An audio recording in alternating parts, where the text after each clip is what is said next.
যখন তারা প্রবেশ করে তখন আমি আধা মিনিটের মধ্যে আমার বাড়ির পিছন দিয়ে আমি দৌড়িয়ে খালের মধ্য দিয়ে পার পেয়ে যাই। তারা সকলে মিলে প্রায় ১.৫ ঘন্টা বিভিন্ন ঘর, আলমারি যা কিছু আছে সব চুরমার করে লুটপাট করে নিয়ে যায়। বাড়িতে ছিল শুধু আমার মা। আমার মা কানে শুনে না, চোখে একটু কম দেখে, হাঁটতেও পারে না। আমার বোন ছিল, আমার ভাগিনা ছিল, আমি ছিলাম। আমরা চলে গেলাম, আমার বোন জঙ্গলে পালিয়ে গেল। তারা প্রায় ১.৫-২ ঘন্টা ধরে এই কর্মগুলি করল। আমরা একটু দূরে জঙ্গলে দাঁড়িয়ে রয়েছি গিয়ে খালের ওপার।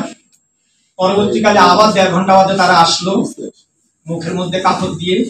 এসে যত ফ্যান এবং বিভিন্ন রুমে মটরগুলি ছিল, পানি তোলার, এগুলা সব তারা নিয়ে গেল। আমি বিভিন্ন ভয়ভীতি দেখানো হচ্ছে আমাকে।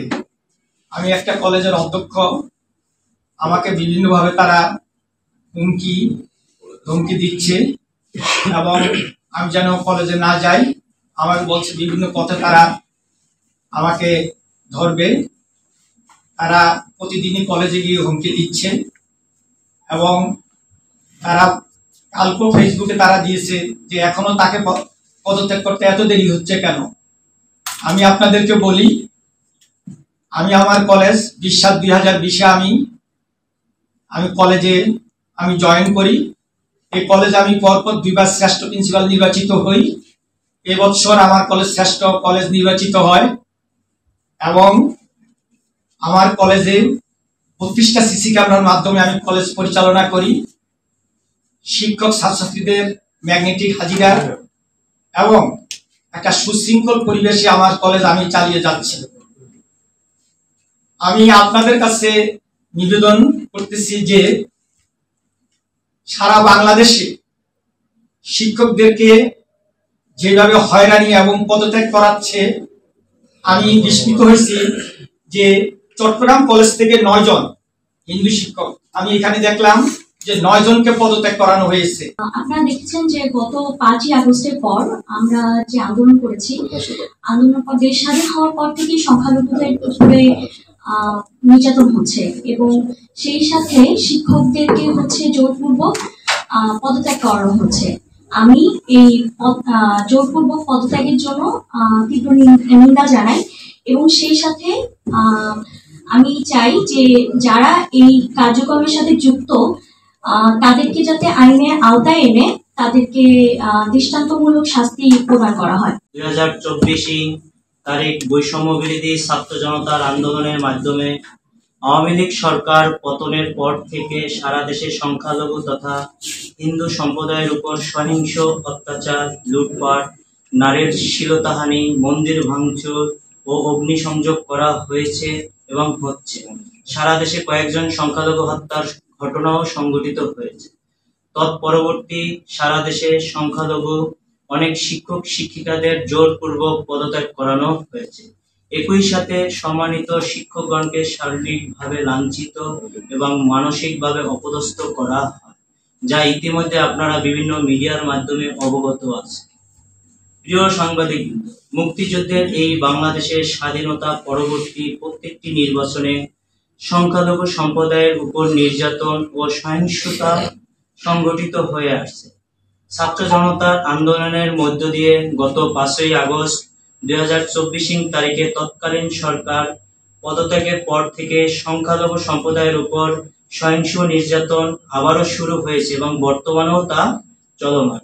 বাংলাদেশ ছাত্র ঐক্য পরিষদের সূত্র অনুযায়ী সারা দেশে প্রায় ৪৮টি জেলায় সংখ্যালঘু তথা হিন্দু সম্প্রদায়ের উপর সহিংস অত্যাচার, লুটপাট, হত্যা, নারীর শ্লীলতাহানি, মন্দির ভাঙচুর ও বাড়ি ব্যবসা প্রতিষ্ঠানে অগ্নিসংযোগ করা হয়।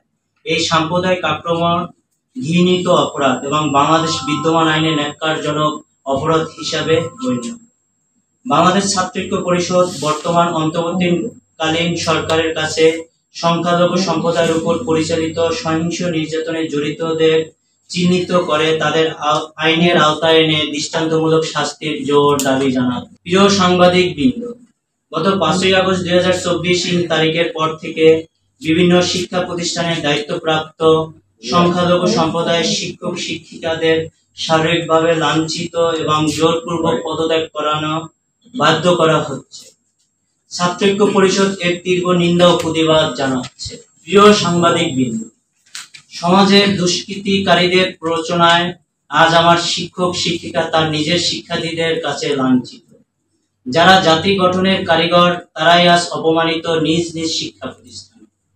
বৈষম্য বিরোধী ছাত্র জনতার আন্দোলনের মাধ্যমে আমরা নতুন ও বৈষম্যহীন বাংলাদেশ বিনির্মাণের স্বপ্ন দেখেছি, কিন্তু সেই স্বপ্নের কারিগর আজ বৈষম্যের শিকার।